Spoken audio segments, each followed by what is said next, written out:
The Cradle in flames. The White Lion's response. You thought the victory at Xylos would be the end? That the tyrants would retreat and lick their wounds in silence? Think again. They came seeking revenge. They came for our home. And in every Cathar vessel that breached the solar system's defenses, there was a clear message. The final confrontation had arrived. Prepare yourself, because the Cradle of Humanity is about to become the greatest battleground the galaxy has ever seen. The victory at Xylos reverberated throughout the galaxy, echoing as an audacious challenge to Cathar tyranny. Oppressed races glimpsed a spark of hope, whilst the Cathar Empire, wounded in its pride and power, seethed with fury. In the dark halls of their capital, on the distant world of Ka Ragath, the Cathar High Council clamored for retaliation. The humiliation of being defeated by a race they considered inferior was intolerable. The humans, this emergent plague, dared to interfere with our divine right, bellowed Grand Lord Vorlag, his voice a guttural roar, amplified by the communication crystals. They have proven to be more than mere irritating insects. They must be crushed, in their own nest. The strategy was devised with the calculated coldness that characterized the Cathar. A swift and devastating blow, aimed directly at the heart of the human federation, the solar system. A colossal fleet, even larger than the one sent to Xylos, was mobilized in secret, taking advantage of lightly patrolled star lanes and the vast darkness between the smaller galaxies. Their objective, Earth, the planet that had given rise to this unexpected resistance. In the solar system, life continued its course, now with a cautious sense of triumph mingled with apprehension. The victory at Xylos had brought recognition and respect, but the human leadership knew that Cathar retaliation was only a matter of time. The solar system's defenses were reinforced, with new orbital weapon platforms, intensified fleet patrols along the warp jump routes, and an advanced sensor network sweeping deep space. However, the vastness of the cosmos offered countless openings. The first sign of the Cathar fleet's arrival was not a strident alarm, but a sudden and inexplicable failure in several peripheral communication satellites. Within minutes, long-range observatories detected massive gravitational anomalies approaching the edge of the solar system, far beyond the reach of human reconnaissance probes. At Earth Space Command Station in Geneva, Admiral Marek Novak, now a galactic hero, watched the data with a grim expression. His daughter, Commander Anya Novak, head of defense operations, stood by his side. "Father, the readings, they're insane," Anya said, her voice tense, pointing to the holographic display that showed a red stain growing towards Jupiter. "It's their entire fleet. Or more." Marek clenched his teeth. "They've gathered everything they had. But it won't be enough." He turned to the panicked crew in the command room, his voice echoing with impressive calm. "Let them come. They shall not pass." The Cathar fleet emerged from hyperspace like a black storm, its magnitude eclipsing anything the humans had ever faced. Hundreds, perhaps thousands of warships, from immense battlecruisers to swarms of aggressive fighters, advanced towards the heart of the solar system. Their intent was clear: total annihilation. The skies of Earth, once a serene blue dotted with white clouds, were soon streaked with energy trails and distant explosions. The human orbital defenses, though formidable, were immediately overwhelmed by the sheer intensity of the attack. Colossal weapon platforms exploded in fireballs, and cries of alarm echoed across the communication channels. In the midst of the chaos, a calm voice emerged on the main human fleet communication channel, that of Dr. Ilara Kaulskar, now the newly appointed ambassador of the Human Federation for Crisis Affairs. Her ship, the Intrepid, led the first line of defense, strategically positioned near the rings of Saturn. "All units, hold formation," Ilara ordered, her voice firm despite the magnitude of the threat. "They have come to our home, believing they would find us weak. They are mistaken. We will show them what it means to defend the Cradle of Humanity. Not one enemy ship will touch Earth." As the Cathar fleet advanced relentlessly, humanity prepared to fight once more, with the unshakable determination to protect their home at all costs. The counterattack had begun, and the solar system would become the stage for a battle that would decide the future of two civilizations. Chapter 2: The Roar of Earth. The Cathar vanguard, led by its massive battlecruisers, advanced towards the orbital defense line of Jupiter. They expected the desperate resistance of a frightened fleet, but what they found was an orchestra of calculated destruction.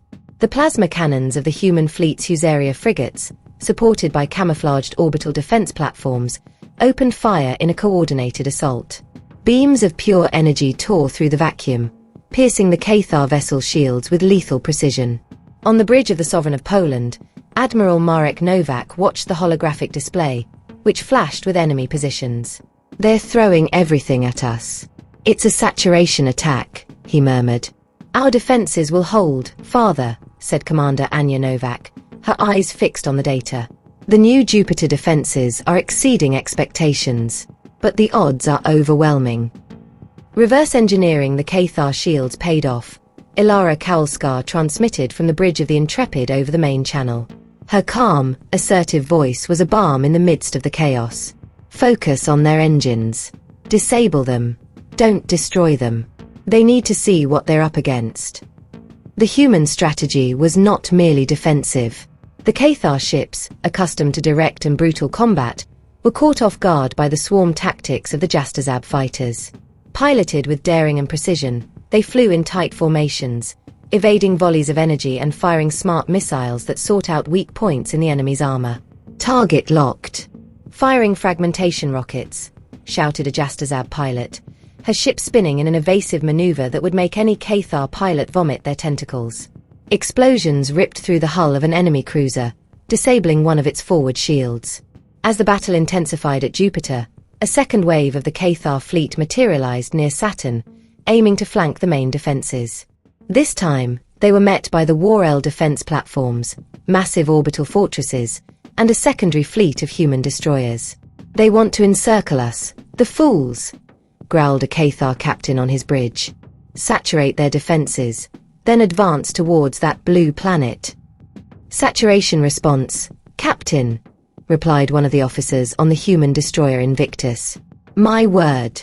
They're coming at us with everything. Over 300 Cathar ships on approach." Captain Alexander Wisniewski, a veteran of countless border skirmishes, smiled. "They've always been predictable. Let them think they're crushing us. Activate the Iron Curtain and the photonic decoys. Primary targets, the troop transports. We cannot let a single Cathar reach Earth's atmosphere." The Iron Curtain was a pulsating, almost invisible energy field that deflected most enemy projectiles, whilst the photonic decoys created false signatures, confusing Cathar targeting systems. As the enemy wasted their ammunition, the smaller, more agile human destroyers focused their attacks on the vulnerable troop transports, which exploded in showers of debris. Hours of combat passed. The space around Jupiter and Saturn became a graveyard of twisted metal and residual energy. The Cathar fleet, though still colossal in number, was in disarray. Their coordinated attacks had devolved into chaotic charges, thwarted by the stubbornness and superior adaptive technology of the humans. Cathar communications were in chaos. "We've lost contact with over 80% of the flanking force. The human defenses are insurmountable. Their fighters are demons." Grand Lord Vorlag, watching from his flagship in the rearguard, felt frustration turn to dread. They had underestimated the humans again. It was not a matter of brute force, but of cunning, adaptability and, above all, the ferocity of a species defending its home. On the Human Federation channel, Ilara Kowalska sent a message to all units. "They are falling back. Our courage has broken them. Maintain pressure, but do not risk further losses."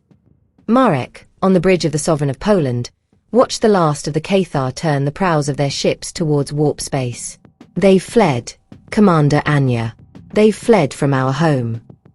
Anya smiled, exhaustion visible on her face, but her eyes were shining. "Like rats. But the message needs to be clear, Father." Marek nodded, turning to the communications officer. "Open a channel to all Cathar frequencies. Let this message echo throughout your foul empire. Transmit this. You came to our home, you challenged our right to exist. Now prepare yourselves. This is not a truce. This is a declaration. We are coming for you. In full force. And we will not stop until the tyranny of Ka Ragath is but a memory." The message, translated into every known Cathar dialect, was sent on repeat. It was not an empty threat. It was a promise. A promise from a race that, for centuries, had been dismissed and now, with its cradle protected and its spirit unbreakable, was ready to take the war to those who dared threaten its existence. The white lion would roar, and its echo would be heard throughout the galaxy. Hey, everyone at MS XENOVA HFY. What did you all think of that epic twist at the cradle of humanity? If you felt the roar of the white lion along with us, leave a like and subscribe to the channel so you don't miss the next adventures. Tell us in the comments, what was your favorite part and what do you expect from the final battle on the Cathar homeworld? See you next time.